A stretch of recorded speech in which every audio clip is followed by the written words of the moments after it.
Irmãos, quero convidá-los para abrir a palavra do Senhor, mais uma vez na carta de Paulo aos Gálatas. E vamos repetir a leitura de apenas alguns dos versículos que lemos há pouco. Capítulo 6, versículos do 6 ao 10. Gálatas, capítulo 6, versículos do 6 ao 10. A palavra de Deus diz assim: mas aquele que está sendo instruído na palavra, faça participante de todas as coisas boas aquele que o instrui. Não vos enganeis, de Deus não se zomba, pois aquilo que o homem semear, isso também ceifará. Porque o que semeia para a sua própria carne, da carne colherá corrupção, mas o que semeia para o Espírito, do Espírito colherá vida eterna. E não nos cansemos de fazer o bem, porque a seu tempo ceifaremos, se não desfalecermos. Por isso, enquanto tivermos oportunidade, façamos o bem a todos, mas principalmente aos da família da fé. Oremos. Pai Santo, obrigado pela Tua palavra, e agora, por meio do Teu Santo Espírito, esteja ministrando aos corações de cada um que estão aqui. Nos usa conforme o Teu querer, segundo a Tua misericórdia e graça, de forma que o Teu nome seja e continue sendo honrado aqui nesta noite. No nome de Jesus, amém. Irmãos, a carta de Gálatas, aos Gálatas, melhor dizendo, é uma das epístolas que Paulo escreve, onde ele suscita alguns assuntos em tom apologético, ou seja, em defesa da fé, em defesa dos princípios cristãos. E é justamente essa defesa que vai dar a tônica da carta. Paulo, ele havia evangelizado os Gálatas, que alegremente receberam a palavra de Deus. E depois que Paulo partiu para plantar outras igrejas, vieram os chamados mestres judaizantes, ou seja, pessoas que faziam parte do judaísmo, dizendo que o cristianismo era apenas mais um tipo de judaísmo melhorado, e que os cristãos, agora, aqueles que não faziam parte dos judeus, chamados então de gentios, eles deveriam ser circuncidados e guardar toda a lei, se assim quisessem ser salvos. De maneira que, apenas explicando, o que é ser circuncidado? Seria uma aliança que era feita no prepúcio daqueles do sexo masculino, ao 8º dia de nascido, todos que nascessem na nação de Israel. Era um instrumento explícito na lei, ou uma norma, né, explícita no Antigo Testamento. De forma que aqueles que não tivessem feito na infância, mas quando já estivesse na fase adulta e aderisse à religião, deveria então fazer isso. E assim, os Gálatas estavam seguindo tais ensinamentos e com isso se desviando da verdade do Evangelho anunciada por Paulo. E a epístola então de Paulo, àqueles irmãos da igreja da Galácia, dizia respeito a esta controvérsia. Em função dessa controvérsia se reuniu o Concílio de Jerusalém, registrado lá em Atos, capítulo 15, do versículo 1 ao 35, e trataram dessa questão, resolvendo, dizendo que aqueles que não eram judeus não precisavam fazer a circuncisão ou estar seguindo os rituais judaicos. E aqui nesse texto, Gálatas, capítulo 6, do 6 ao 10, Paulo faz uma transição do tema anterior, que estava tratando de disciplina eclesiástica, para um tema que é de ajuda aos irmãos, ou ajuda mútua. E a igreja então passa a ser, a partir disso, uma igreja que compartilha, ou uma comunidade que compartilha as bênçãos de Deus uns com os outros. E Paulo dá então aqui alguns preceitos, né? Em especial no capítulo 6, verso 6, quando ele aqui estimula os irmãos a compartilhar as bênçãos uns com os outros. No 7º e 8º, ele oferece um princípio, ou seja, o princípio da semeadura e da colheita. E finalmente ele vai apontar uma promessa nos versículos seguintes: porque ao seu tempo ceifaremos. No entanto, por trás desta promessa esconde-se o perigo de cansar-se da obra do Senhor. Tudo isso apontando para os versículos 9 e 10.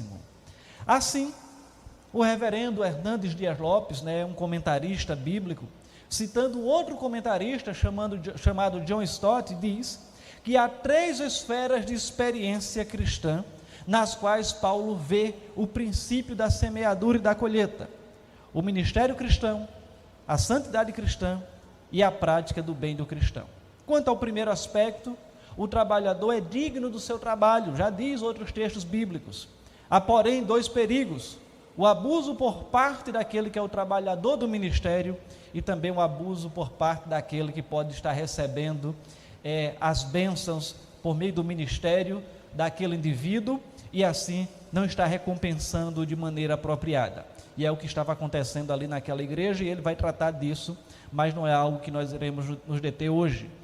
Quanto ao segundo ponto, precisamos entender que, se no capítulo 5 a vida cristã é comparada a um campo de batalha, e a carne e o espírito são 2 combatentes em guerra um contra o outro, no capítulo 6 a vida cristã é comparada a uma propriedade rural, e a carne e o espírito são 2 campos que nós semeamos.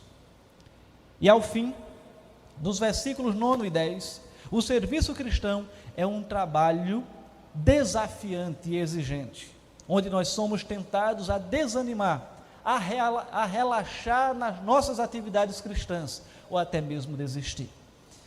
E assim, irmãos, vamos entender que tudo isso vai apontar na primeira parte para a palavra de Deus como a semente, semeada pelos mestres no coração da igreja. Na segunda, a semente são os nossos pensamentos e atos, semeados nos campos da carne ou do espírito. E na terceira, a semente são as obras, ou as boas obras, semeada na vida das pessoas que estão à nossa volta. E olhando para todo esse contexto, todo esse enredo aqui da igreja da Galácia e dessa carta que Paulo escreve àqueles queridos irmãos, eu gostaria de tratar como tema nesta noite: propósitos de um crente para 2022. Propósitos de um crente para 2022. Nós poderíamos ter uma lista exaustiva, mas eu resumi aqui apenas a 3 com base neste texto, de forma que a gente possa fixar os olhos nesse texto e daqui extrair esses 3 propósitos para nós no ano que se aproxima. E o primeiro propósito é ter uma vida diaconal. O que é uma vida diaconal? É uma vida de serviço, uma vida de serviço ao Senhor. E quando olhamos para o texto, ele vai logo no versículo 6 dizer: mas aquele que está sendo instruído na palavra, faça participante de todas as coisas boas aquele que o instrui. Nesse contexto aqui, quem recebe bens espirituais deve então compartilhar e repartir os bens materiais e bens espirituais. E esse princípio está então relacionado às Escrituras, apontando para as palavras de Paulo, também registrado lá em Romanos capítulo 15, versículos 26 e 27, onde ele diz lá: porque aprove a Macedônia e a Acaia levantar uma coleta em benefício dos pobres, dentre os santos que vivem em Jerusalém. Isto lhes pareceu bem, e mesmo lhes são devedores, porque se os gentios têm sido participantes dos valores espirituais dos judeus, devem também servi-los com bens materiais.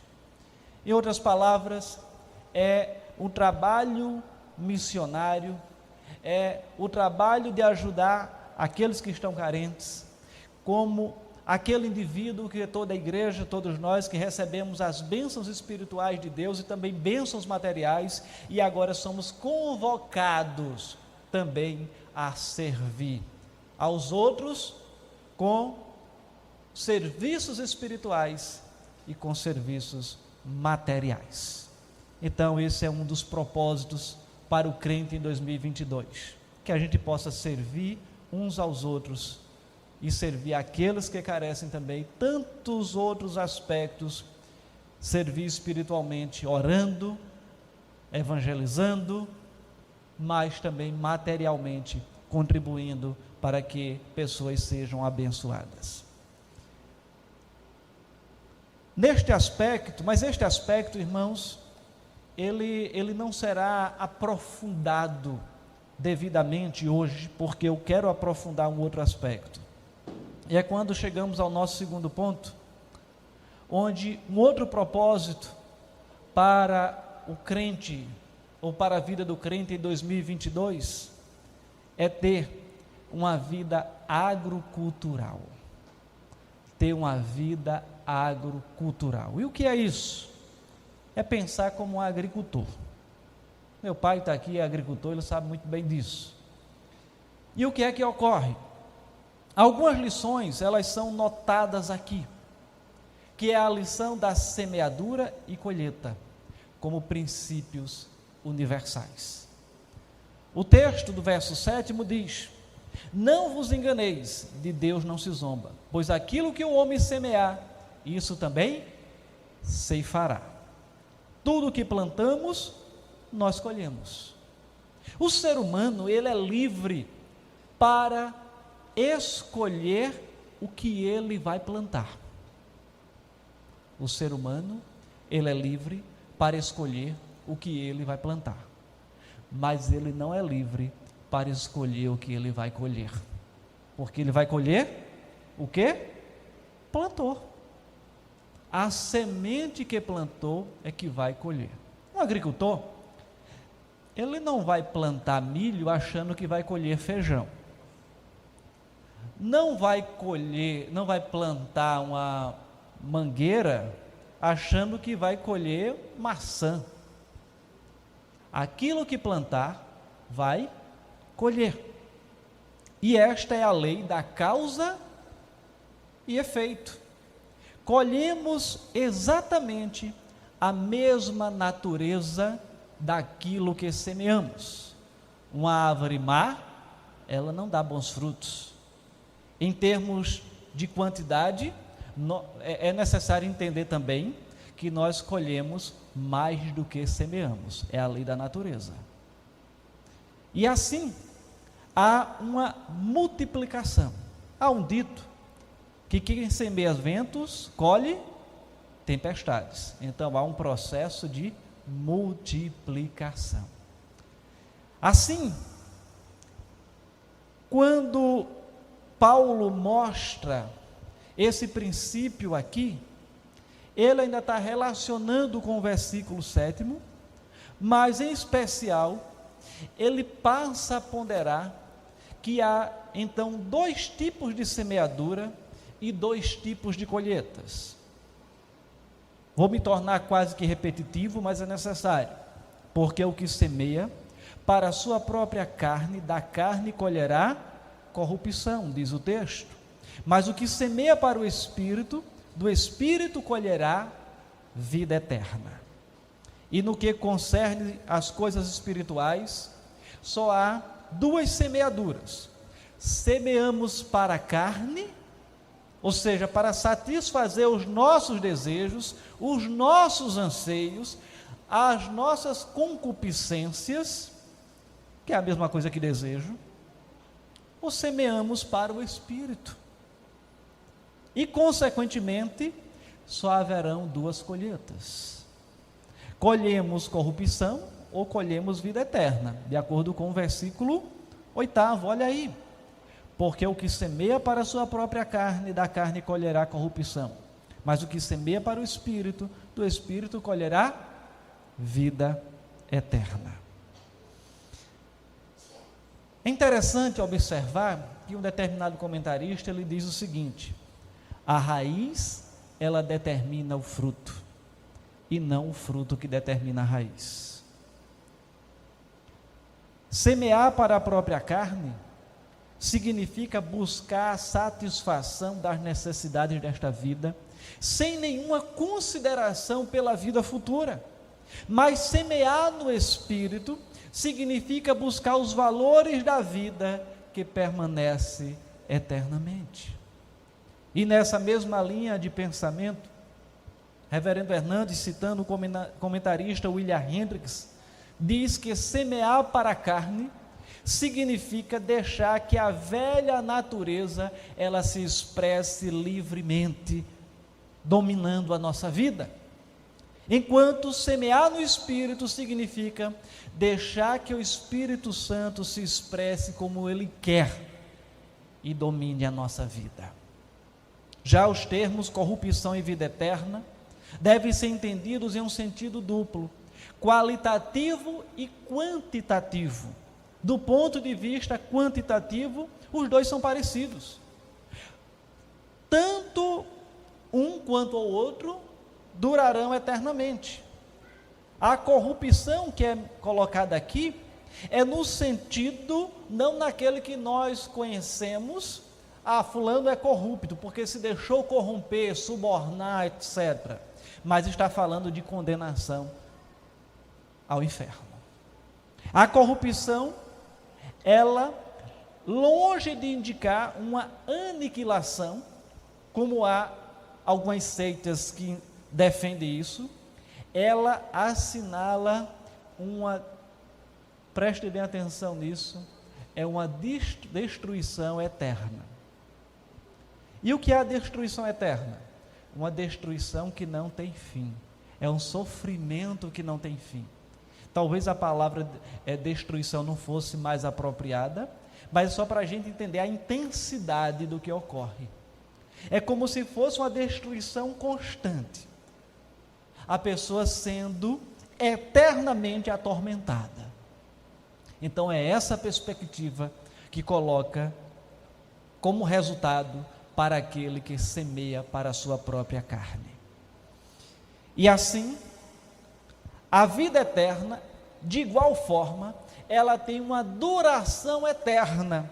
Só que ao invés de ser um sofrimento pesaroso, um sofrimento, algo penoso permanente, é uma felicidade, é uma satisfação permanente. É o inverso daquilo que o que está colhendo a corrupção, este agora, ele está colhendo a vida eterna, a satisfação plena em Deus. E qualitativamente, é que há ainda uma diferença maior. Isso tanto a respeito da alma como do corpo. As duas expressões, então, compõem um forte contraste. Os que semeiam para a carne serão levantados para a vergonha e a condenação eterna, conforme Daniel 12:2. Sua morada será nas trevas, onde haverá choro e ranger de dentes, conforme Mateus 8 registra isso. Entretanto, aqueles que semearem para o Espírito resplandecerão como a luz do firmamento e como as estrelas eternamente. O próprio Daniel 12:3 diz isso. Já imaginou a glória junto de Jesus, que Jesus diz que nós teremos, a Bíblia diz que teremos a glória semelhante à de Jesus. Ele é apenas o primogênito, nós vamos na sequência. Ele foi o primeiro, nós iremos também ter uma herança semelhante à dele. E o texto então diz o quê? Resplandecerão como a luz do firmamento. O que é a luz do firmamento? O sol. E como as estrelas eternamente. As estrelas, elas vão brilhando desde a existência. Quando a gente recebe hoje aqui, olha na capital, né, a gente não consegue ver muitas estrelas, mas se você se afasta um pouco mais das luzes da cidade, você começa a vislumbrar o céu estrelado. E esse brilho que a gente que a gente vislumbra, aquela estrela não está brilhando agora, ela brilhou há milhares de anos, mas nós estamos recebendo o brilho dela agora, porque ela está viajando à velocidade da luz, e agora nós finalmente recebemos o brilho dela. talvez algumas dessas estrelas já estejam até mortas, e a gente está recebendo o brilho dela agora, para a gente ver a complexidade que é a criação de Deus, e como Deus dá sabedoria aos homens para estudar e entender isso, por meio da astronomia. E eu compartilhava na sexta-feira, na reunião do conselho, que eu estou na expectativa de maio ou junho, começar a ver as imagens do novo telescópio que foi enviado há uns 15 dias para o espaço, que é muito mais potente do que o que tinha anterior, e a gente vai poder contemplar com maior perfeição a grandeza de Deus. Assim, irmãos, é necessário então entender que precisamos ter essa perspectiva, essa mentalidade agrocultural, ou seja, a mentalidade do agricultor. O que semear, ele vai colher. Mas em terceiro e último lugar, irmãos, precisamos ter uma vida obstinada, no bom sentido, porque às vezes a palavra obstinada, ela pode ter alguns significados que não seriam tão apropriados, mas o sentido que ela traz, e eu quero apontar, é como quase que é sinônimo de perseverança, de resiliência, de insistir naqueles propósitos que o Senhor colocar em nosso coração, associado a estes que a gente está colocando aqui. O versículo 10 diz assim: por isso, enquanto tivermos oportunidade, façamos o bem a todos, mas principalmente aos da família da fé. Com respeito à prática do bem, devemos então observar alguns preceitos. Primeiro é o tempo. Reverendo Hernandes, citando na verdade um reformador, João Calvino, ele diz que nem toda estação é própria para lavrar e semear. Os agricultores ativos e prudentes observarão o tempo apropriado e não permitirão morosamente que esse tempo se torne inútil. Existem os meses em que você deve aproveitar as chuvas para arar a terra, para plantar e depois colher no tempo apropriado. E muitas vezes aqui no nosso Nordeste a colheita não vem porque não vem mais um pouquinho de chuva e acaba a semente não germinando e frutificando da maneira apropriada. Mas, lógico, eu estou descartando aqui o sistema de irrigação, né? Eu estou falando do processo natural. E assim, irmãos, o que é que ocorre? É a perspectiva da gente entender e ter a sabedoria para que possamos agir de maneira apropriada no tempo oportuno. Devemos olhar então para fazer o bem, ser obstinado em plantar e colher, em fazer também o bem conforme esse texto, no tempo oportuno. Não agir como na história que Jesus contou do bom samaritano, onde o sacerdote e o levita passaram de largo diante do drama de um homem caído à beira do caminho. A necessidade do próximo é a oportunidade, muitas vezes, de servirmos ao Senhor que Ele coloca diante de nós.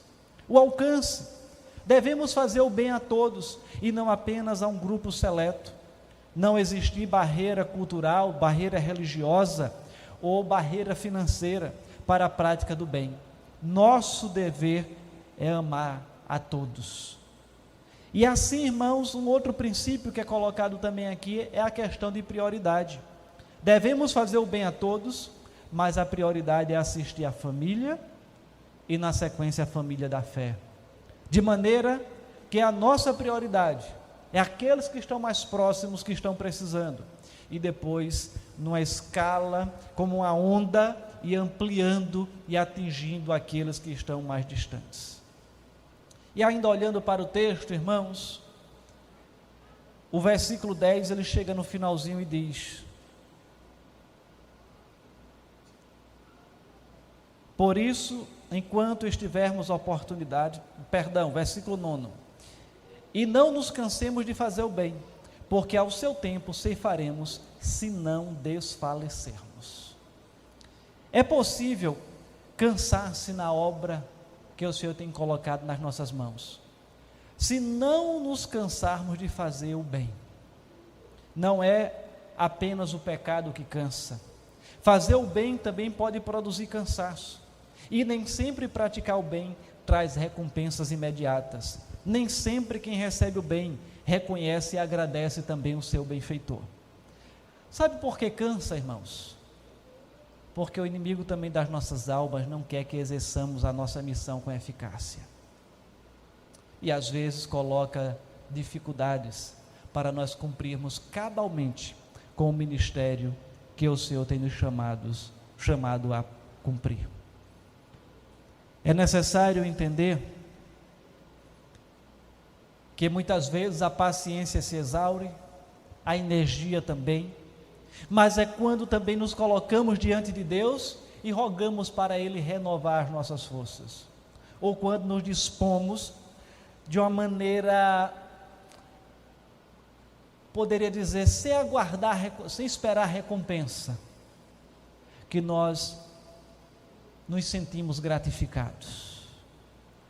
Quem aqui não já passou pela experiência de ir para uma viagem missionária e ser cansativo, ser exaustivo, dormir mal, mas quando a gente volta regozijado, volta com o coração transbordando de alegria, porque cumprimos com a nossa missão. Quantas viagens para Tabocas, lá os índios pancararus, quando ali a gente viu alguns milagres do Senhor. Eu me recordo aqui, uma senhorinha, ela dormiu em cima de um escorpião, ficou a marca no seu corpo e não foi picada. Um outro, a gente foi dormir e não tinha água na cisterna, quando a gente acordou tinha água na cisterna, porque lá não recebe água encanada, é abastecido por meio de carro-pipa.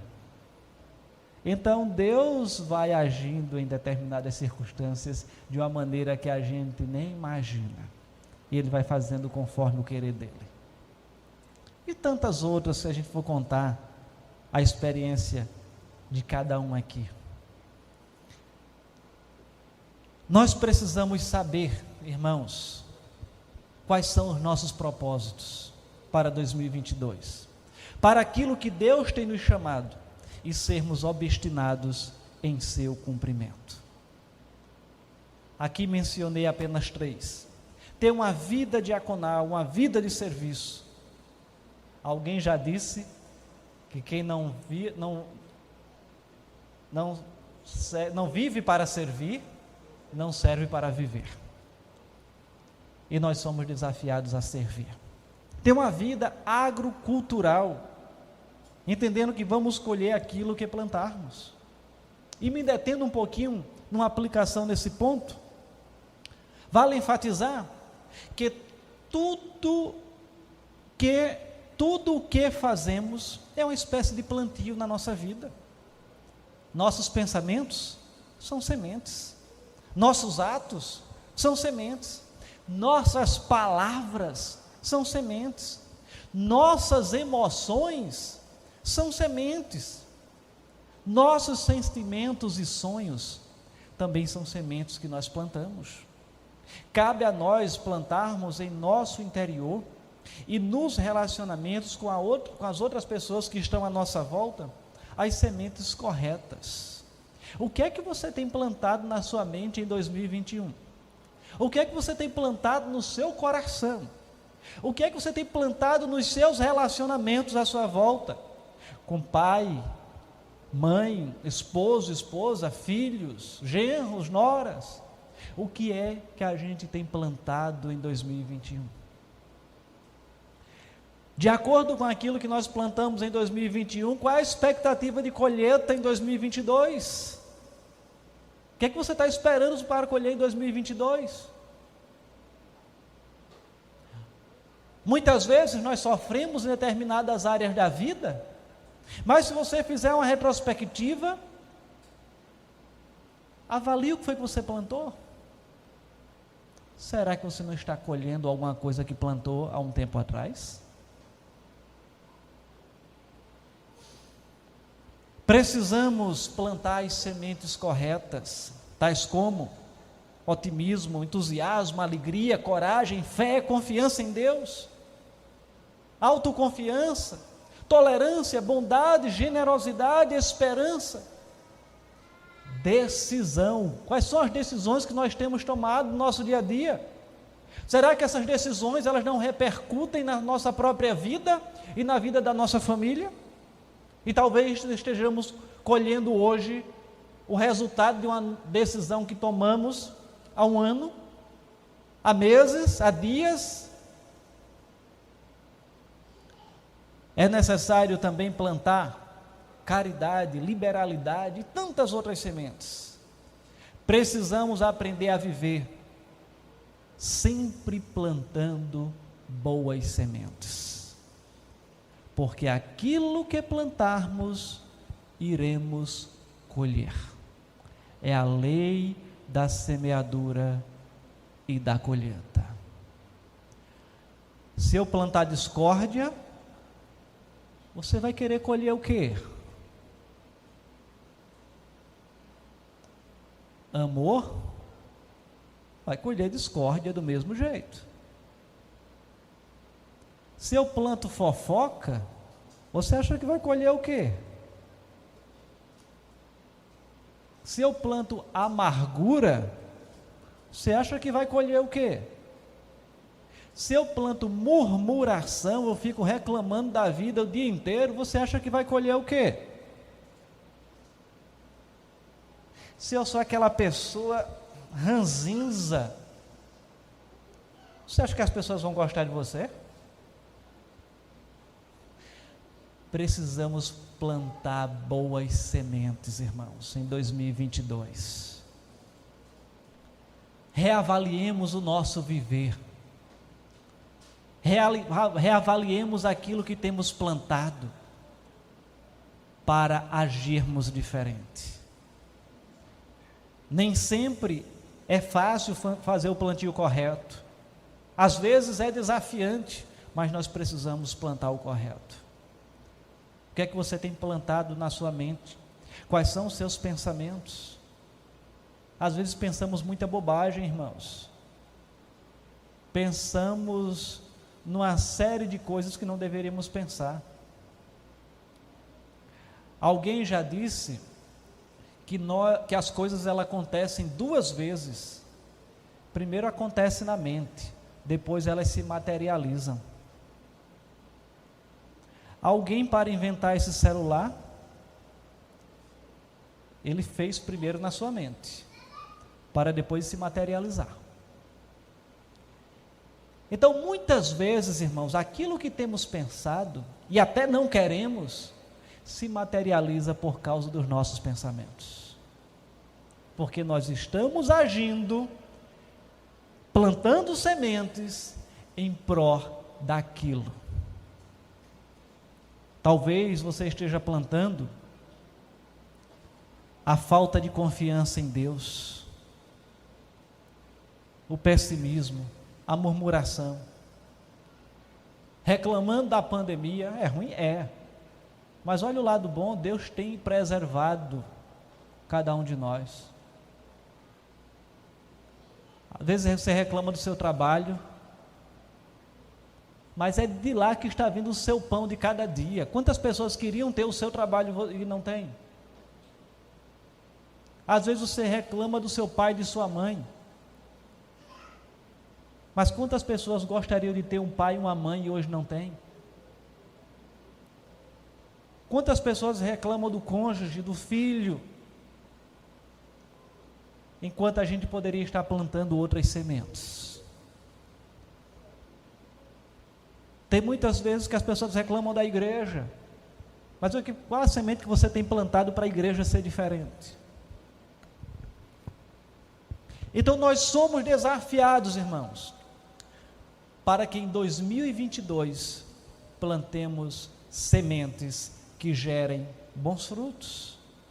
Não plantemos dúvidas, raiva, medo, amargura e outras sementes ruins que são extremamente nocivas se forem cultivadas em nossas vidas ou na vida daqueles a quem está à nossa volta.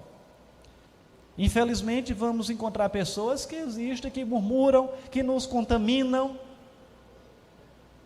mas a forma que a gente vai reagir a essa contaminação é que vai fazer a diferença. Em 2022, não culpe os outros pela sua vida. Assuma as suas responsabilidades. Saiba o que você vai plantar. E de acordo com a sua semente, você irá colher o fruto apropriado. Precisamos ter um propósito agrocultural. A cultura do agricultor, a perspectiva, a mentalidade do agricultor na nossa vida cristã e na nossa vida como um todo. Precisamos ter uma vida obstinada. Não desista na primeira etapa, na primeira dificuldade. Siga em frente. Tenha os olhos no resultado. Um famoso médico e conferencista, em uma de suas palestras, afirmou ou questionou: você sabe qual é a diferença entre etapa e obstáculo? E ele responde: a diferença entre etapa e obstáculo é onde você está com os olhos, é onde você está olhando. Se seus olhos estão voltados para o imediato, para a dificuldade, aquele obstáculo vai parar, aquela etapa vai ser um obstáculo e você não vai continuar. Se você está olhando para o imediato, aqui e agora, na primeira dificuldade, seus propósitos serão desfeitos. Mas se está olhando a longo prazo, olhando lá para frente, você tem um grande objetivo, e esse grande objetivo dividido em etapas menores. As dificuldades que surgirem serão apenas etapas a serem superadas.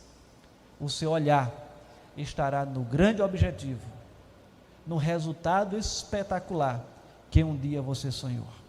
E da vida cristã é a vida eterna, é olhar para o autor e consumador da nossa fé, o Senhor Jesus, que Ele estará agora, nessas últimas horas de 2021, em 2022, 23, 24, 25 e para todos sempre, Ele estará com os seus servos, até a sua volta e depois da sua volta eternamente. A recompensa pode demorar, mas ela é certa, porque a seu tempo ceifaremos, se não desfalecermos, é o que diz o versículo 9, ou seja, se não desistirmos. A semeadura muitas vezes é feita com lágrimas, mas a colheita é certa. Os frutos virão com júbilo, com alegria. Ela pode demorar, mas não falhará. A recompensa da semeadura é prometida pelo próprio Deus. Aquilo que o homem semear, isto também colherá. Aquilo que o ser humano semear, isto também colherá. Vou repetir mais uma vez para vocês não esquecerem. Aquilo que o ser humano semear, ele também colherá. Que o Senhor nos abençoe e cuide de nós. No nome de Jesus. Vamos orar mais uma vez. Pai eterno, obrigado pela Tua palavra. E dá-nos a graça de vivermos dias diferentes em 2022. Que o Senhor continue sendo gracioso, nos desafiando, nos ajudando em nossa caminhada, de forma que o Teu nome seja honrado e glorificado em nossa vida, que reavaliemos, que o Teu Espírito Santo, que habita em nós, sonde os nossos corações e mentes, e nos faça reavaliar a nossa vida, os propósitos que nós temos, se eles honram o Teu nome, a vida que estamos tendo, as nossas atitudes, as sementes que estamos plantando. Que o Senhor nos dê graça, abra os nossos olhos para plantarmos sementes que tragam como resultado bons frutos e glorifiquem o teu santo nome. Ó Senhor, continua a cuidar de nós nesses últimos instantes de 2021 e que tua graça continue sendo gloriosa, grandiosa e manifesta sobre nós no ano que em breve se iniciará. No nome de Jesus, amém.